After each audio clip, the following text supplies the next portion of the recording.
Hello and welcome students, मैं सिद्धार्थ मिश्रा आप सबका स्वागत करता हूं अपने इस ऑनलाइन चैनल में जिसका नाम है commerce academic point. Last class के अंदर हम लोगों ने अपने important decisions of the financial management की शुरुआत कर ली थी और उसके अंदर से सबसे पहला डिसीजन हम लोगों ने that is the investment decisions को बहुत ही डिटेल में समझ लिया था और एक एक पॉइंट को समझने के बाद उसे लर्न करने का तरीका भी सीख लिया था। अब इंपॉर्टेंट डिसीजंस के अंदर इन्वेस्टमेंट डिसीजंस के बाद हम लोग आज डिस्कस करने वाले हैं अपने फाइनेंसिंग डिसीजंस को, that is the financial decisions भी हम लोग बोल सकते हैं। आज पूरी तरीके से समझेंगे कि फाइनेंसिंग डिसीजंस के अंदर क्या फाइनेंस मैनेजर डिसाइड करके चलता है, उसके क्या फंक्शंस होते हैं। और अगर आपको याद आता होगा तो पहली क्लास के अंदर जब मीनिंग समझा रहा था तभी मैंने कहा था कि फाइनेंसिंग डिसीजंस का मतलब होगा कि हम कैसे अपने फंड का अरेंजमेंट करें, यानी efficient arrangement of fund, that is efficient acquisition of fund के ऊपर आज पूरी की पूरी क्लास हम लोग चर्चा करेंगे बच्चे।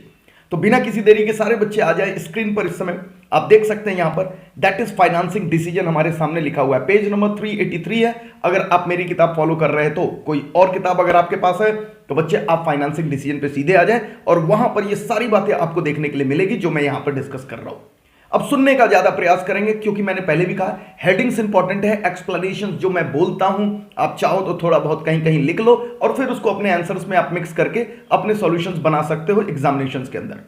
अब देखेंगे बच्चे, यहां पर जब हम लोग बात आते हैं सर फाइनेंसिंग डिसीजन और आपने कहा अरेंजमेंट ऑफ फंड, यहां मैं हम डिस्कशंस कर रहा हूं, पहले भी कई बार बता चुका हूं फिर भी लिख रहा हूं, that is arrangement of fund. Arrangement of fund के बारे में बात कर रहे हैं आप या एक्विजिशन ऑफ फंड के बारे में बात कर रहे हैं तो सर क्या इसमें प्रॉब्लम आती होगी कि पैसा का व्यवस्था करना है तो फाइनेंशियल मैनेजमेंट के अंदर फाइनेंस मैनेजर को क्या समस्या आती होगी या क्या उसे एक ऐसा पॉइंट लगता होगा जो बहुत सोच करके चल रहा है, बहुत ही डिसाइड करके चल रहा है। अब सोचना बच्चे, आपको पता है फंड लाने के कई सारे सोर्सेज होते हैं, कई सारे सोर्सेज आपने अकाउंट्स के अंदर भी पढ़ा होगा। अगर आप नहीं पढ़े हो तो सुनो ध्यान से, आपने 11th क्लास के बिजनेस स्टडीज में भी पढ़ा होगा कि सर हमारे कई प्रकार के सोर्स ऑफ फंड होते हैं। नंबर 1, हम डेट से ले सकते हैं पैसा, कर्ज ले सकते हैं, अगर कंपनी है तो डिवेंचर इशू कर सकते हैं, बॉन्ड इशू कर सकते हैं। और इक्विटी होता है बच्चे जिसे हम ओनर्स फंड कहते हैं, मालिक से। अगर पार्टनरशिप भी है तो अपना ओन कैपिटल पार्टनर लेकर के आता था। तो शुरू से ही हम लोगों ने पैसा व्यवस्था करने की मुख्यतः 2 स्रोतों के ऊपर हमेशा से चर्चा किया। We have always discussed the 2 sources, that is 1 कि मालिक अपना पैसा खुद लगा ले, that is owners fund, company के टर्म में उसी को हम लोग इक्विटी या शेयर होल्डर्स फंड भी बोलते हैं। और या तो कंपनी या कोई बिजनेस लोन ले ले भाई, जिसको हम लोग डेट कह रहे हैं। तो ये डिसाइड करना बहुत जरूरी है कि हम जब अरेंज कर रहे हैं तो हम डेट से पैसा उठाए या इक्विटी से पैसा उठाए, यानी मालिक अपना पैसा ज्यादा लगाए या फिर जो बाहर से पैसा हम डेट के रूप में कर्ज के रूप में लेकर के आ रहे हैं वो वाला पैसा फर्म के अंदर लगाए। तो ये एक बहुत ही क्रिटिकल डिसीजन, ये सोचना पड़ता है। और समझिएगा सिर्फ यही नहीं कि हम कहां से पैसा लेकर के आए, अगर डिसाइड भी हो गया कि हम चलो जी डेट से कुछ ले लेंगे और इक्विटी से कुछ ले लेंगे तो भी अगला प्रश्न ये उठेगा कितना डेट से और कितना इक्विटी से, यानी डेट और इक्विटी का जो रेशियो बनाना है हमें वो भी बहुत ही ध्यान में रख करके चल रहा है। ये सारी बातें आप अपने पार्ट बी अकाउंट्स के अंदर भी पढ़ोगे अगर अभी तक आपने नहीं पढ़ा है तो समझ ले बच्चे पूरा का पूरा इसके अंदर हमें क्या डिसाइड करके चलना है। एक बेसिक भूमिका बैकग्राउंड बनाने के बाद हम लोग क्या सीख गए कि भैया इसके अंदर हमें पढ़ना है कहां से पैसा लाना है, यानी कर्ज के रूप में या मालिकों से, या फिर इसके साथ साथ यह भी डिसाइड करना है कितना डेट से लाना है और कितना इक्विटी से लेकर के आना है। तो ये सारी बातें हम लोग पढ़ने वाले हैं अपने फाइनेंसिंग डिसीजंस के अंदर।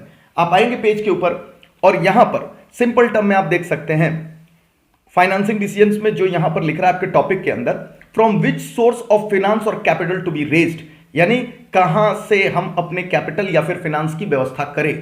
नीचे पढ़ेंगे बच्चे आप वही सारी बातें जो मैंने आपके साथ डिस्कस करी।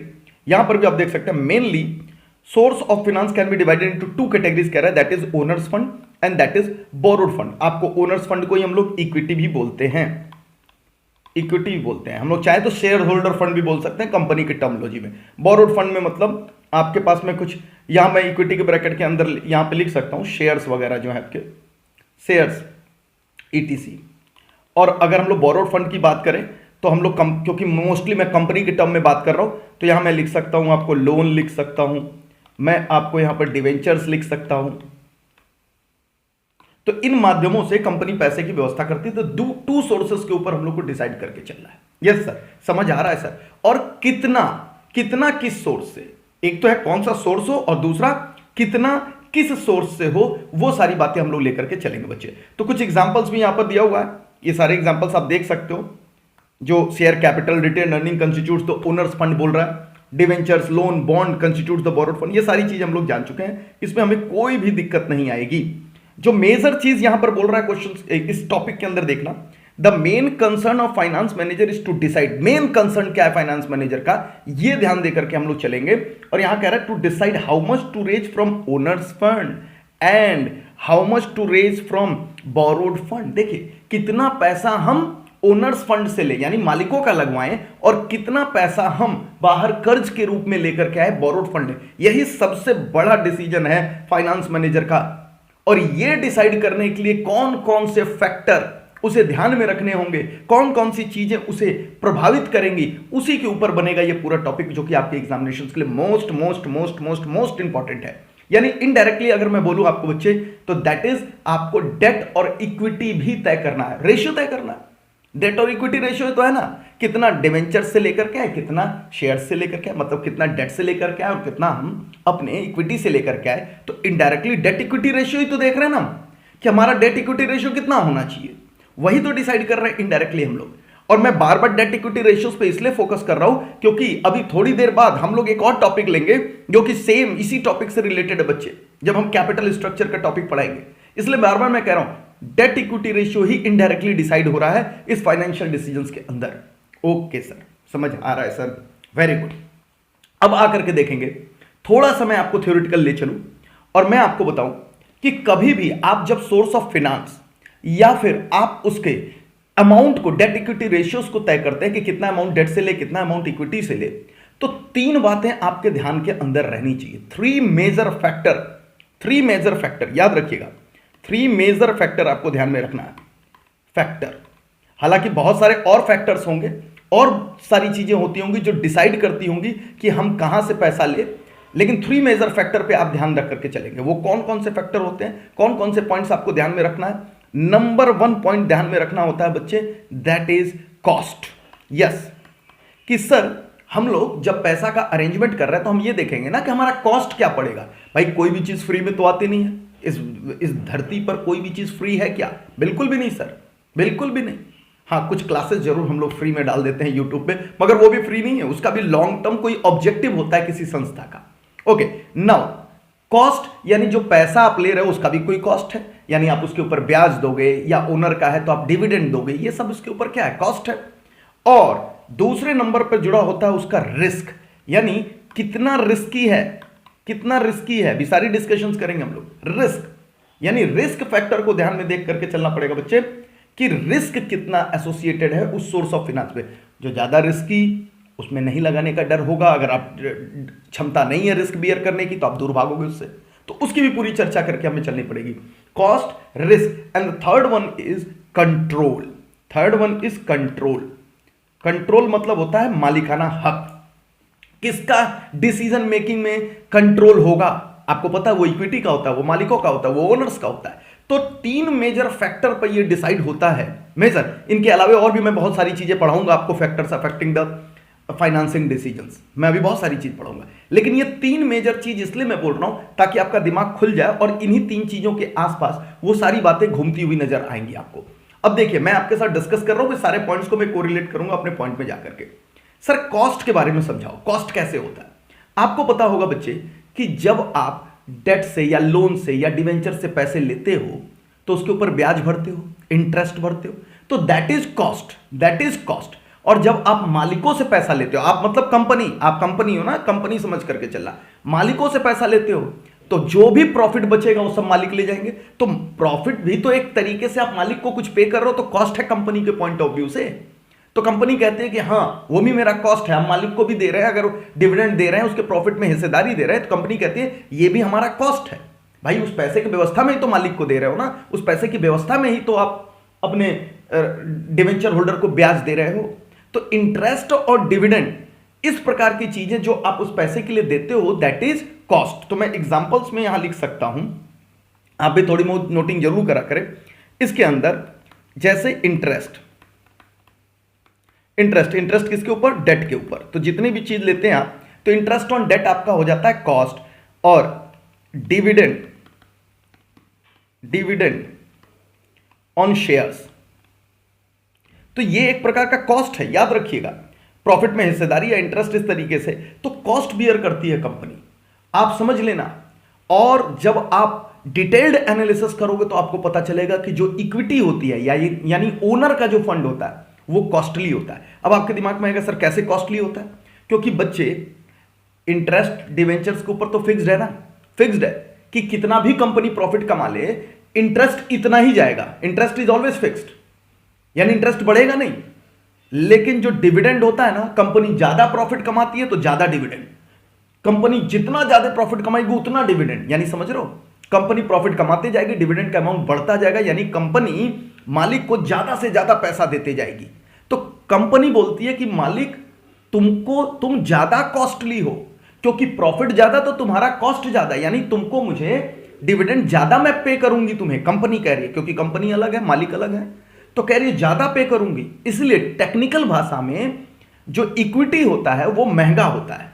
आप में से बहुत लोगों को बात आएगा सर प्रॉफिट नहीं है तो मिलेगा भी तो नहीं, यस ये बात आपके दिमाग में बिल्कुल करेक्ट है, लेकिन प्रॉफिट अगर ज्यादा हुआ तो क्या वो कॉस्ट ज्यादा होता है कि नहीं, डिविडेंड ज्यादा होता है कि नहीं, इसलिए कंपनी उसे कॉस्टली मानती है। तो हमेशा आज के बाद अगर आपने समझ लिया तो बहुत अच्छी बात है, टेक्निकल बातों को नहीं समझा तो समझाओ अपने दिमाग को बच्चे, कि आज के बाद अगर दिमाग कभी भी पूछता है कौन कॉस्टली है, डेट कॉस्टली है या इक्विटी कॉस्टली है, हमेशा बोलना इक्विटी कॉस्टली है। मैं नीचे अपना रिमार्क भी लिख रहा हूं, आपको भी इन रिमार्क्स के ऊपर काम करना है। इक्विटी इज कॉस्टली, इक्विटी जो होती है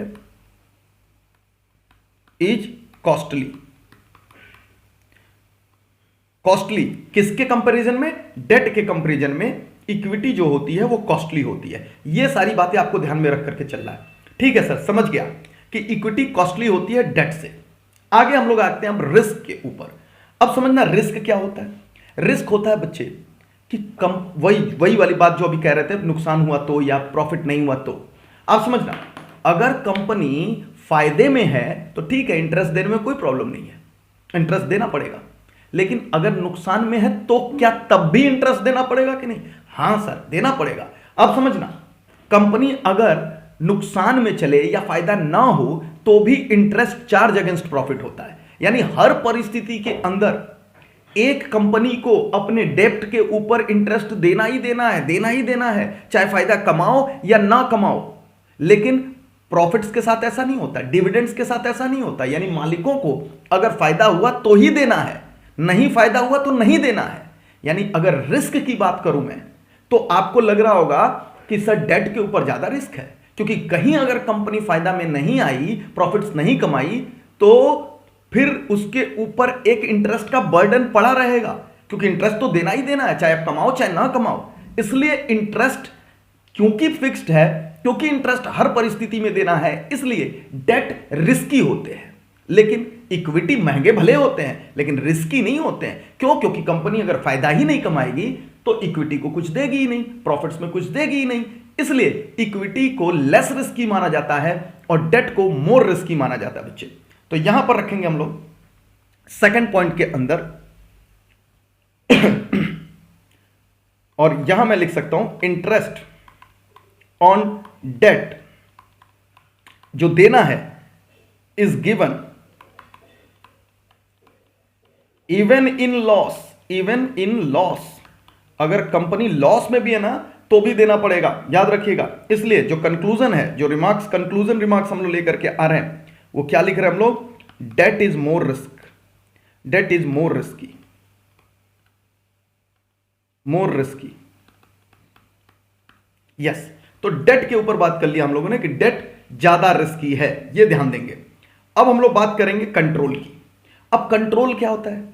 कंट्रोल होता है बच्चे मालिकाना हक, मालिकों का हक। आप समझिए, अगर कंपनी मालिक है, आप मालिक हो बाय द वे कंपनी के अंदर, और आपको और पैसे की आवश्यकता पड़ रही है और आप कह रहे हो कि चलो जी और मालिक ले आते हैं, यानी मालिकों से ओनर फंड ले आते हैं, नया इक्विटी इशू कर देते हैं कंपनी से। तो बोलो, अगर और मालिक जुड़ेंगे तो जो पहले से मालिक थे कंपनी के अंदर, क्या उनका अधिकार नए मालिकों के आने के चलते बट जाएगा कि नहीं? पहले जो उनका कंट्रोल था कंपनी के ऊपर, क्या वो कम होगा कि नहीं? बिल्कुल होगा, क्योंकि और मालिक आ गए। पहले सिर्फ ये मालिक थे, लेकिन अभी और मालिक आ गए, तो पहले जो मालिक थे उनका कंट्रोल कंपनी के ऊपर से थोड़ा कम हो जाएगा, डाइल्यूट हो जाएगा।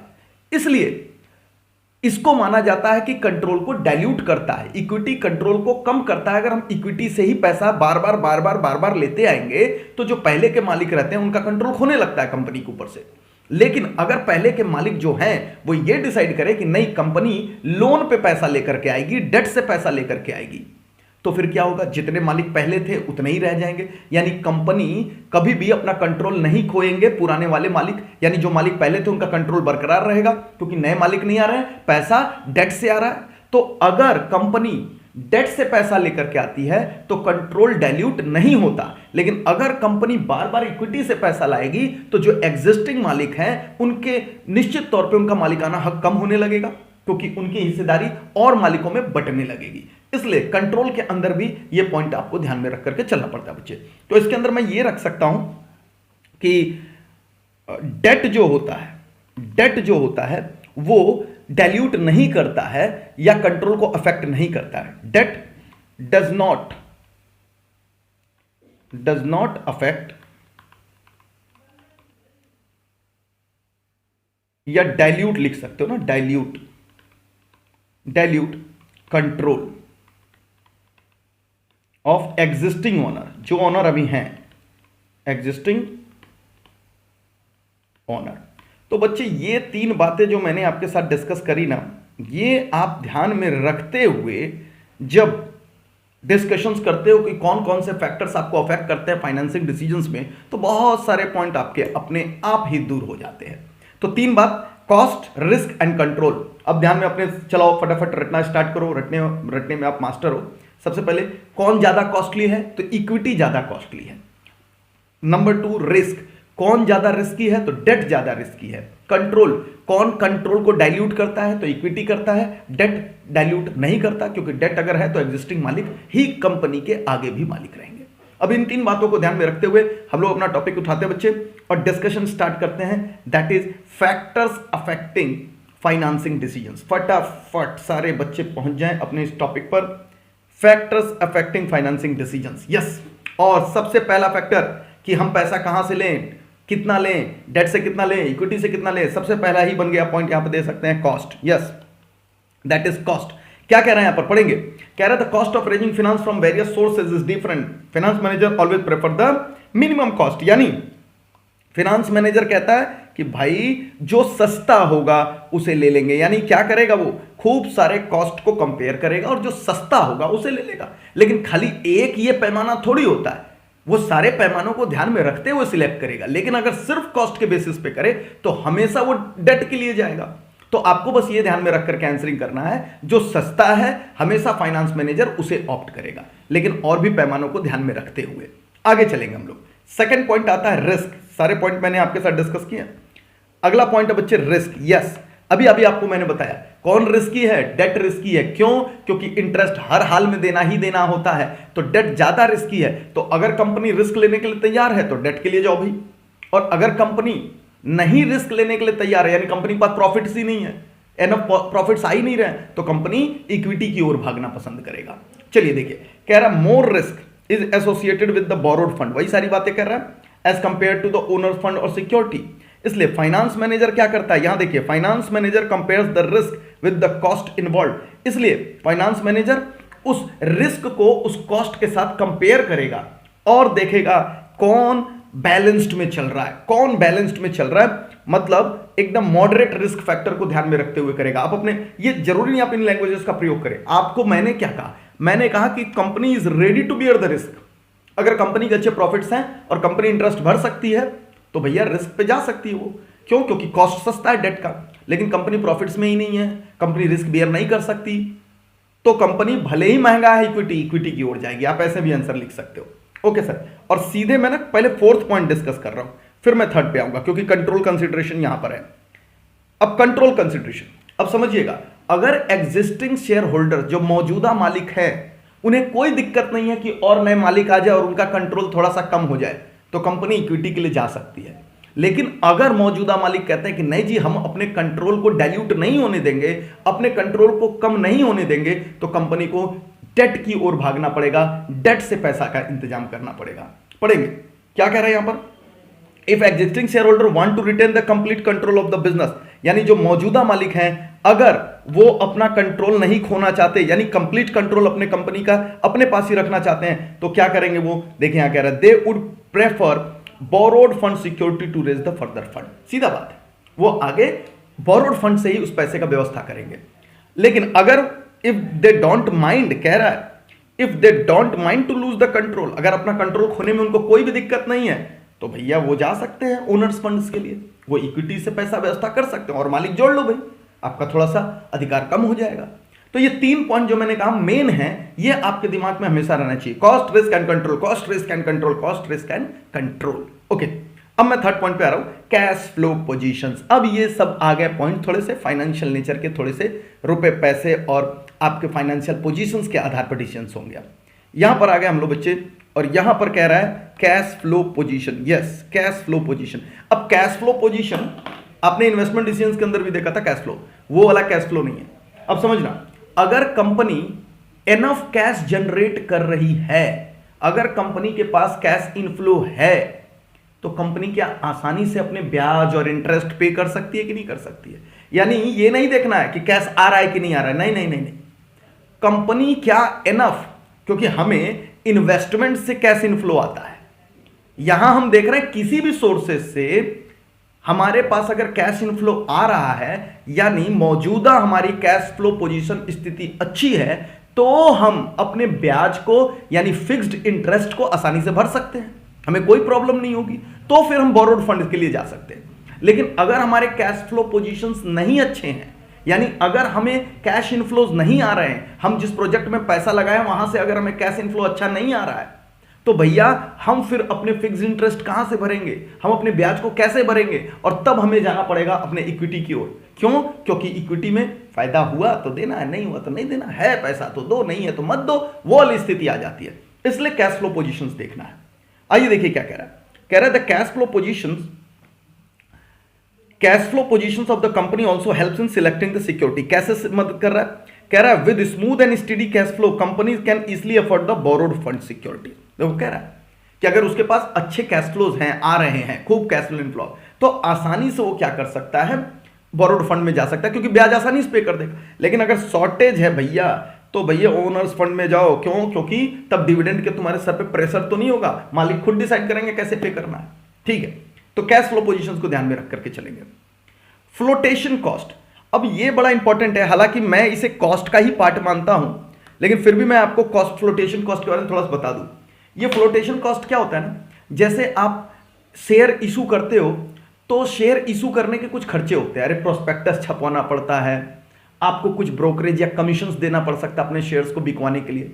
तो जो शेयर को इशू करने के खर्चे होते हैं या डिवेंचर्स को इशू करने के खर्चे होते हैं, ब्रोकरेज, कमीशंस, इस प्रकार के, इन्हें कहा जाता है फ्लोटेशन कॉस्ट। इन्हें आप एसोसिएटेड कॉस्ट भी बोल सकते हो।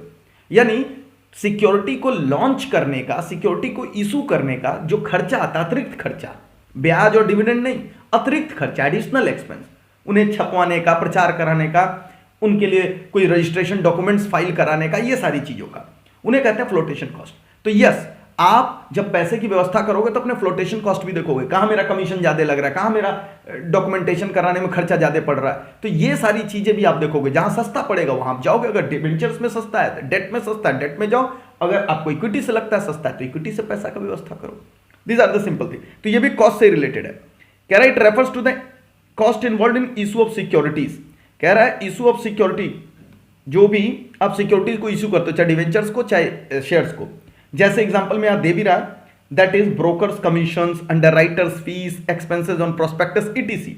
तो क्या होगा, फर्म किसको प्रेफर करेगी, लीस्ट फ्लोटेशन कॉस्ट को। जिनका सस्ता है वही अच्छा है, सस्ता अच्छा है, चीप एंड बेस्ट वाली बात आप बचपन से सुनते होगे, वो यहां पे लागू हो रही है। ओके सर, बिल्कुल क्लियर है, कोई टेंशन नहीं है। फ्लोटेशन कॉस्ट में जो सस्ता फ्लोटेशन कॉस्ट है वहीं जाएगी कंपनी। ये सब तो अपने भी पॉइंट बना सकते हो अगर याद रहेगा टॉपिक तो।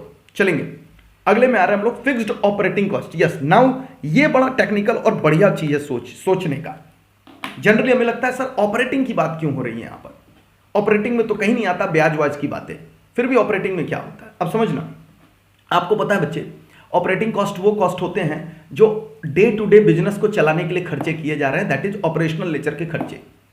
अब सोचना ज्यादा इंपॉर्टेंट क्या है कंपनी के लिए, तनख्वाह बांटना, स्टॉक खरीदना, डे टू डे एक्सपेंसेस यानी जो वर्किंग कैपिटल चाहिए उसको डे टू डे बिजनेस चलाने के लिए उनकी व्यवस्था सबसे पहले करनी है। यानी ऑपरेटिंग नेचर के जो खर्चे हैं उन्हें टाला नहीं जा सकता। आप ये नहीं कह सकते कि नहीं हम प्रॉफिट नहीं कमा रहे हैं तो हम नहीं देंगे, सैलरी नहीं देंगे, नहीं नहीं नहीं, सैलरी तो देनी पड़ेगी। तो ऑपरेटिंग कॉस्ट को ध्यान में रख करके कैसे सर फाइनेंसिंग डिसीजन हो रहा है, सोचिएगा। अगर कंपनी के ऊपर ऑपरेटिंग कॉस्ट का बर्डन पहले से ही बहुत ज्यादा है, पहले से ही, ध्यान से सोचिएगा, तो कंपनी क्या और फाइनेंसिंग कॉस्ट का बर्डन ले पाएगी अपने ऊपर? नहीं ले पाएगी सर, बिल्कुल भी नहीं ले पाएगी। क्योंकि वहां तो उसके पास ऑप्शंस है कि भैया हम इक्विटी से ले लेंगे पैसा, हमारे पास अगर नहीं है, हिम्मत नहीं है कि हम लगातार ब्याज दे सके तो हम इक्विटी से पैसा उठा लेंगे, थोड़ा कंट्रोल डाइल्यूट कर लेंगे, भाई मालिक बना लेंगे, मालिक के ऊपर, मालिक को पैसा देने का प्रेशर थोड़ी होगा, मालिक बन जाएगा तो फायदा होगा तो देंगे, नहीं होगा तो नहीं देंगे। वहां तो ऑप्शन है डेट और इक्विटी चुनने का, लेकिन ऑपरेटिंग कॉस्ट के अंदर ऑप्शंस नहीं है।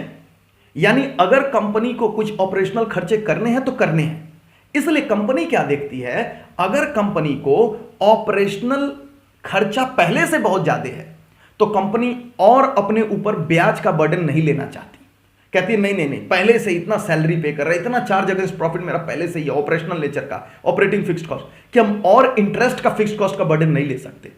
और अगर कंपनी के ऊपर ऑपरेटिंग कॉस्ट का बर्डन नहीं है तो कंपनी कहेगी ठीक है भाई, हमारे पास पैसा बच रहा है, हम ब्याज के लिए जा सकते हैं, डेट से पैसा उठा लेगी। यानी पहले से उसके ऊपर कितना बोझ है यह तय करेगा कि और वो अतिरिक्त बोझ ले पा रहा है या नहीं ले पा रहा है फिक्स्ड इंटरेस्ट का, यहां ये बात बोल रहा है। तो अगर पहले से उसके पास ऑपरेटिंग कॉस्ट का बोझ है तो और फिक्स्ड इंटरेस्ट का बोझ वो नहीं ले पाएगा। चलिए यहां पर देखिए, पहले से उसके पास अगर फिक्स्ड ऑपरेटिंग कॉस्ट का बोझ है तो क्या कर रहा है, if company is having fixed high, ये देखिए कह रहा है ना, हाई ऑपरेटिंग फिक्स्ड कॉस्ट, तो कंपनी कहेगी इक्विटी की तरफ चलो भाई। Then company must prefers owners fund, क्यों? Because due to high fixed operational cost the company may not be able to pay interest on debt, क्योंकि कंपनी के पास ऐसी स्थिति नहीं होगी कि वो डेट के ऊपर इंटरेस्ट भी पे कर सके, इसलिए कंपनी कहेगी चलो मालिकों की ओर, चलो इक्विटी की ओर। यहां पर वो इक्विटी से पैसा लेकर के आएगी बच्चे। इसके उल्टा आप अपने चाहे तो लिख सकते हैं, नहीं तो इतना भी लिखने के लिए आपका आंसर बहुत है। तो फिक्स्ड ऑपरेटिंग कॉस्ट की बात हम लोग बहुत क्लियर ढंग से समझ लिए। आगे चलते बच्चे, और that is now state of capital market. अब स्टेट ऑफ कैपिटल मार्केट क्या होता है सर, ये क्या होता है कैपिटल मार्केट? आप समझना बच्चे, आगे एक चैप्टर पढ़ने वाले हैं हम लोग फाइनेंशियल मार्केट, और फाइनेंशियल मार्केट के अंदर खूब पढ़ेंगे हम लोग कि क्या होता है हमारा मनी मार्केट, क्या होता है हमारा कैपिटल मार्केट, ये सारी बातें वहां हम लोग पढ़ेंगे।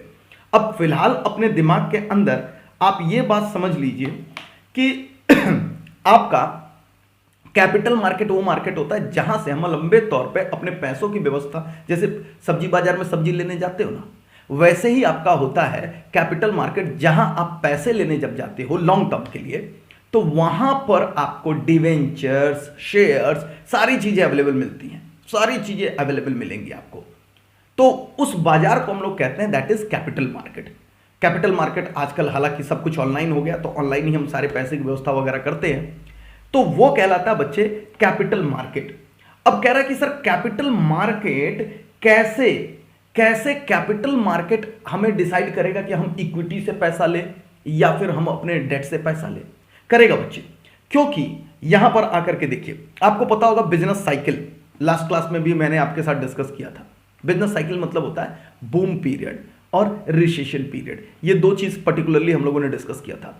आप समझो, अगर बाजार के अंदर, कैपिटल मार्केट के अंदर बहुत आसानी से आप इक्विटी को बेच सकते हो, यानी अगर आपको, और मैं आपको बता दूं, अगर आप रिसर्च करोगे तो हम लोगों ने पिछले 6 महीने के अंदर अगर हम देखें कितनी कंपनियों ने नया नया आईपीओ लॉन्च किया है, यानी इक्विटी मार्केट से पैसा उठाने की बात करिए, आप दंग रह जाओगे। इतना तो कभी इतिहास में नहीं हुआ था जितना लगातार पिछले 8 से 10 महीने में हुआ है। यानी अगर मैं आपको टाइमिंग बोलूं तो आप पिछले मान के चलो अक्टूबर 20 से लेकर के अभी तक देखो तो खूब सारी नई नई कंपनियों ने इक्विटी से पैसा उठाया। समझ रहे हो क्यों? क्योंकि इक्विटी से वो पैसा उठाने की बात करते हैं और इक्विटी में लोग पैसे लगाने के लिए तैयार हैं। यानी इक्विटी की डिमांड हाई है, लोग पैसा देने के लिए तैयार हैं, विश्वास है लोगों को। तो भाई अगर इक्विटी से पैसा उठाना आसान है, अगर तुरंत हमने आईपीओ लॉन्च किया, तुरंत पब्लिक उसको सब्सक्राइब कर रही है, ओवर सब्सक्रिप्शन हो जा रहा है, तो क्या करेगी कंपनी? कहेगी चलो भाई इक्विटी से पैसा उठा लो। तो बूम पीरियड जो बोल रहा है वो इक्विटी पॉइंट ऑफ व्यू से बोल रहा है कि आसानी से अगर हम इक्विटी को बाजार के अंदर बेच सकते हैं, शेयर्स को कंपनी इशू कर सकती है, तो कंपनी आसानी से जा करके अपने शेयर से पैसे उठा ले, इक्विटी से पैसे उठा ले। लेकिन अगर मुश्किल है तो फिर कंपनी को बच्चे जाना पड़ेगा डेट की तरफ, यानी तब डेट मार्केट से पैसा उठाना पड़ेगा, क्योंकि वो आईपीओ लॉन्च किया और कोई लेने के लिए तैयार नहीं, अंडर सब्सक्रिप्शन हो रहा है, मिनिमम सब्सक्रिप्शन भी नहीं हुआ, तो कंपनी को कैंसिल करना पड़ रहा है अपना इशू ऑफ शेयर्स। तो वैसी परिस्थिति में लोन, डिवेंचर्स, ऐसे रास्तों को अपनाना पड़ेगा। इसलिए कैपिटल मार्केट को देख करके बोल रहा है। यानी आप क्या डिसीजन दोगे? अगर आसानी से इक्विटी शेयर्स बाजार में लॉन्च हो सकते हैं, इशू हो सकते हैं, तो इक्विटी शेयर्स, नहीं हो सकते हैं तो डेट की तरफ जाएगी कंपनी अपने पैसों की व्यवस्था में। ठीक है स्टूडेंट्स, उसी बात को हम लोग यहां पर देख रहे हैं कि कह रहा है यहां पर, देखिए आकर के, during the boom period it is easy to sell the equity shares. कह रहे हैं बहुत आसान होता है इक्विटी शेयर्स बेचना बूम पीरियड के अंदर। लेकिन आप ना ये सारे एक्सप्लेनेशंस चलाओ, इससे अच्छा मैं सीधा आपको बोलूंगा, if it is easy to issue the shares in the market, the company can go for the shares or equity fund. If it is not easier to launch the IPO, issue the equity shares in the capital market, then the company may opt for debt fund. ये सारी बातें आप लिख सकते हो, किताब की reading मैं बस करा दे रहा हूं। यहां पर आप देख सकते हो, कह रहा है during the boom period it is easy to sell the equity shares. क्यों? क्योंकि लोग पैसे लगाने के लिए तैयार रहते हैं। लेकिन डिप्रेशन के समय क्या करता है people? Depression period there is more demand for the debt securities in the capital market. लोग नहीं लगाना चाहते हैं इक्विटी के अंदर पैसा। जब कोविड आया था ना, तो सबको पता चल गया था कि डिप्रेशन पीरियड आने वाला है। सब लोग शेयर्स अपना निकाल रहे थे, कोई नहीं रखना चाह रहा था। इन्वेस्टर्स अपने शेयर्स को हटा रहे थे। अगर उस समय कोई कंपनी नया शेयर्स इशू करती, कोई आईपीओ लेकर के आती, तो क्या कोई पब्लिक पैसा लगाती उसके अंदर? नहीं लगाती। क्यों नहीं लगाती? क्योंकि लोग डिप्रेशन जान रहे थे, मार्केट के अंदर डिप्रेशन आने वाला है। इसलिए मालिक कोई कब बनना चाहता है? जब मार्केट अच्छा चल रहा है, प्रोडक्ट्स के डिमांड्स हैं, तभी तो मालिक बनोगे ना। अदरवाइज बिजनेस ठप होने वाला तो आप मालिक क्यों बनोगे? इसलिए बिजनेस अच्छा चल रहा है, बूम पीरियड है, तो वैसे में लोग मालिक बनना पसंद करते हैं और कंपनियों में इक्विटी में इन्वेस्ट करते हैं, तो वहां आसान होगा इक्विटी फंड लेना। लेकिन अगर मार्केट डिप्रेशन में जा रहा है तो कर्ज लेना ज्यादा आसान होता है, इसलिए कंपनी कर्ज से पैसे उठाएगी। तो बच्चे ये था पूरा का पूरा फाइनेंसिंग डिसीजंस के अंदर कैसे डिसाइड होगा कि हम डेट की तरफ से पैसे लें या फिर इक्विटी की तरफ से पैसे लें। एक बार फटाफट फास्ट ट्रैक में मैं आपको रिवाइज कराऊंगा, फिर आप इसे आसानी से यहीं क्लास के अंदर बैठ करके रिवाइज कर सकते हो। चलो सबको एकदम तैयार हो जाओ और साथ साथ मेरे इस पूरे टॉपिक को रिवाइज करेंगे हम लोग फास्ट। ध्यान देंगे हम लोग क्या डिसाइड कर रहे हैं? Arrangement of fund. Sir arrangement of fund कहां से आ सकता है? कि sir owners fund and borrowed fund. Sir कितना पैसा ओनर्स फंड से उठाए, कितना पैसा बोरोड फंड से उठाए, वो कैसे डिसाइड होगा? कुछ पॉइंट्स है सर। कॉस्ट, सर कॉस्ट में देखें तो जो सस्ता होगा वही कंपनी उठाएगी, और हमें पता है कि डेट सस्ता होता है, इक्विटी महंगा होता है। तो देखेंगे कि कंपनी कॉस्टली जाना चाहती है, इक्विटी की तरफ जाना चाहती है, या कंपनी सस्ते में जाना चाहती है तो डेट की तरफ जाना चाहती है। लेकिन आप कैसे डिसीजन लेंगे? कि कंपनी सारे सोर्सेज को देखेगी, जो सस्ता कॉस्ट होगा उसको चुनेगी। बस इतना ही बात बोलना है। रिस्क में कंपनी हमेशा ये कंपेयर करेगी, यानी फाइनेंशियल मैनेजर हमेशा कंपेयर करेगा कि जहां रिस्क ज्यादा है उसका कॉस्ट क्या है। तो रिस्क और कॉस्ट को कंपेयर करते हुए देखेगा कि कहां मॉडरेट रिस्क पड़ रहा है, उसको चुनेगा। यानी कंपनी हमेशा, फाइनेंशियल मैनेजर हमेशा देखेगा कि कौन हमारे लिए ज्यादा रिस्की नहीं है, ये देखते हुए फैसला लेगा। और जनरल टर्म में डेट ज्यादा रिस्की होता है, इक्विटी कम रिस्की होता है। फिर हम लोगों ने कैश फ्लो पोजीशंस किया। कैश फ्लो पोजीशंस में अगर कंपनी के पास अच्छे कैश फ्लोज आ रहे हैं तो कंपनी आसानी से इंटरेस्ट भर सकती है, तो कंपनी जा सकती है डेट की तरफ। अगर अच्छे कैश फ्लोज नहीं आ रहे हैं तो इंटरेस्ट भरने में दिक्कत होगी, इसलिए कंपनी जाएगी इक्विटी की तरफ। कंट्रोल कंसिडरेशन, अगर मौजूदा मालिक, एग्जिस्टिंग मालिक, आने वाले नए मालिकों के लिए कोई भी उन्हें दिक्कत नहीं, वो अपने कंट्रोल को थोड़ा लूज करना चाहते हैं तो इक्विटी जाओ। लेकिन अगर मालिक अपना कंप्लीट कंट्रोल बनाए रखना चाहते हैं तो डेट की तरफ जाएंगे। फ्लोटेशन कॉस्ट, अगर cost of issue of debenture या शेयर्स, जो भी अतिरिक्त खर्चे आते हैं, जो भी चाहे इक्विटी हो चाहे डेट हो, उसको कंपेयर किया जाएगा, और जो कम फ्लोटेशन कॉस्ट वाला होगा उससे जाकर के फाइनेंशियल मैनेजर ऑप्ट करेगा अपने फंड रेजिंग के लिए। फिक्स्ड ऑपरेटिंग कॉस्ट, अगर कंपनी के ऊपर पहले से ही ऑपरेटिंग कॉस्ट का बोझ बहुत ज्यादा है तो ऐसी परिस्थिति के अंदर कंपनी कभी भी और इंटरेस्ट का बर्डन अपने सर पे नहीं लेगी, इसलिए इस परिस्थिति के अंदर कंपनी इक्विटी की तरफ जाएगी, डेट की तरफ नहीं जाएगी। नीचे आएंगे और यहां पर है स्टेट ऑफ कैपिटल मार्केट। अगर अच्छा मार्केट चल रहा है, बूम पीरियड चल रहा है, पूरे मार्केट एकदम इकोनॉमी ग्रो कर रही है, तो वैसी परिस्थिति के अंदर इक्विटी से पैसा रेज करना आसान होता है, इक्विटी शेयर सेल करना आसान होता है, कंपनियों के लिए इक्विटी की तरफ जाएगी। लेकिन डिप्रेशन या रिसेशन पीरियड के समय में ये बड़ा दिक्कत होता है, डिप्रेशन खास करके, डिप्रेशन के अंदर कंपनी नहीं इशू कर पाती है शेयर्स को, क्योंकि कोई मालिक बनना पसंद नहीं करेगा, तो वहां पर कंपनी को लेने पड़ेंगे लोन्स और डेट के थ्रू जाकर के कंपनी अपने पैसों की व्यवस्था करेगी। तो ये सारे टॉपिक्स थे बच्चे, बड़े ही आसान। उम्मीद है आपको सारा कुछ समझ आया होगा। नहीं समझ आने पर आपको पता है क्या करना है, आप मुझसे एप्लीकेशन चैट पर जुड़े अपने डाउट्स को डिस्कस करें, या व्हाट्सएप चैट पर जुड़े अपने डाउट्स को डिस्कस करें, या लाइव क्लासेस के अंदर भी जब आप मुझसे मिलते हैं तो वहां भी अपने डाउट्स को डिस्कस कर सकते हैं। स्टूडेंट, ये टॉपिक से ही रिलेटेड एक और टॉपिक है, मैं बताए जा रहा हूं आपको, दैट इज कैपिटल स्ट्रक्चर, लेकिन उसको डिस्कस करेंगे हम लोग नेक्स्ट क्लास के अंदर। इसलिए मैं आपको कह रहा हूं ये सारे पॉइंट्स आप एक एक बार रिवाइज करके आएंगे तो कैपिटल स्ट्रक्चर आपको बिल्कुल भी तंग नहीं करेगा। तो उम्मीद है आप छोटा सा होमवर्क इस टॉपिक को रिवाइज करेंगे ताकि कैपिटल स्ट्रक्चर आपके लिए आसान हो जाए। तो मिलेंगे नेक्स्ट क्लास के अंदर कैपिटल स्ट्रक्चर डिस्कस करते हुए। Till then tata bye bye.